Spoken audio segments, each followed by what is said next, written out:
Hey boys and girls, today we are going to read the next chapter or so in our book, Escape from Mr. Lemoncello's Library. Today we're starting with Chapter 12.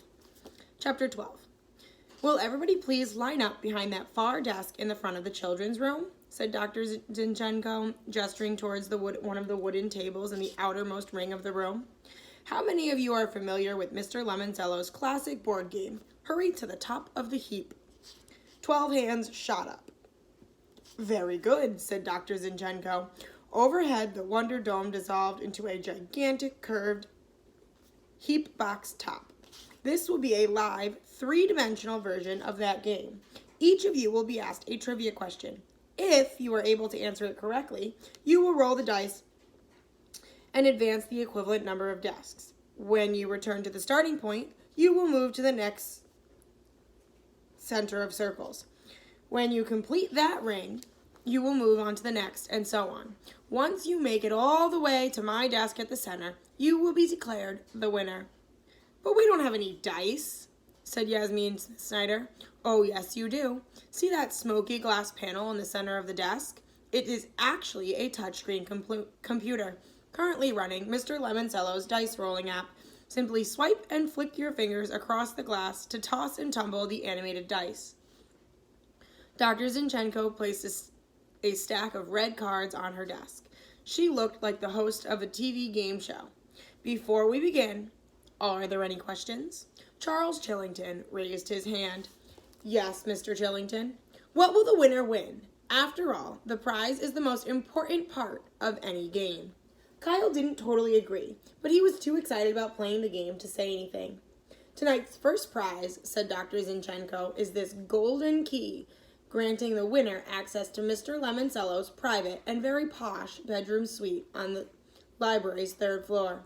Instead of spending the night on the floor in a sleeping bag, you will be relaxing in luxury with a feather bed, a 72-inch television screen, and a state-of-the-art gaming console.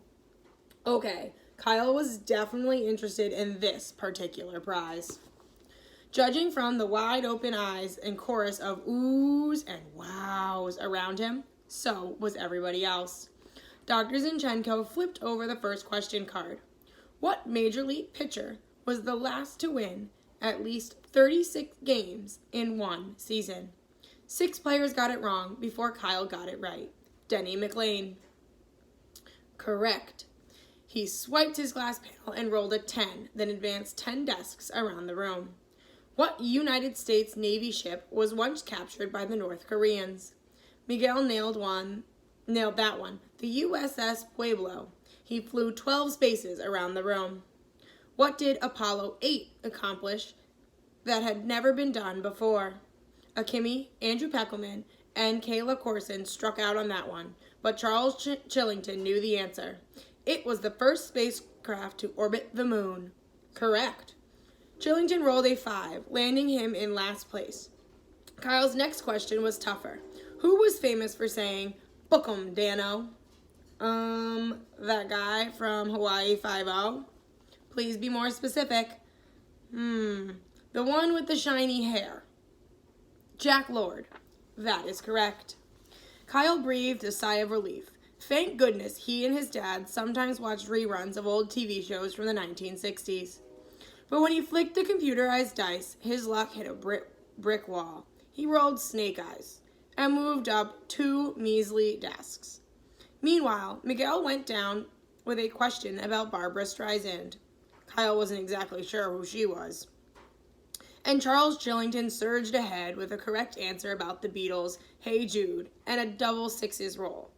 As the game went on, Kyle and Chillington, the only players still standing, kept answering correctly and moving around the room until they were both seated at a desk in the innermost ring, only 6 spaces away from Dr. Zinchenko's desk and victory. Kyle was seriously glad he and his mom had played so many games of Trivial Pursuit with the original, extremely old cards. Kyle, here is your next question. What song in the movie Dr. Dolittle won an Academy Award? Kyle squinted. He had that movie, an old VHS cassette tape that his mom had bought at a garage sale. Too bad they didn't have a VCR to watch it on. But even though he'd never seen the movie, he had read the front and the back a couple of times. Talk to the animals? Correct. He started breathing again. Roll the dice, please, Mr. Keeley. And Kyle did. A pair of ones. He moved up 2 spaces. Now, he was only 4 desks away from winning. Mr. Chillington, here is your next question. Who was elected president in 1968? I believe that was Richard Milhouse Nixon. You are also correct. Chillington didn't wait for the librarian to tell him to roll the dice. He flicked his fingers across the glass pad. Yes! Double sixes again! He moved around the last ring of desks, tapping the tops and counting them off, even though everybody knew his 12 was more than good enough to carry him to the finish line. Congratulations, Mr. Chillington, Dr. Zinchenko said as she handed him the key to the private suite. You are this evening's first winner. Thank you, Dr. Zinchenko. I am truly and sincerely honored. Congratulations, Charles, said Kyle. Way to win. Get used to it, Keeley, he answered in a voice that only the other kids could hear. I'm a Chillington, and we never lose.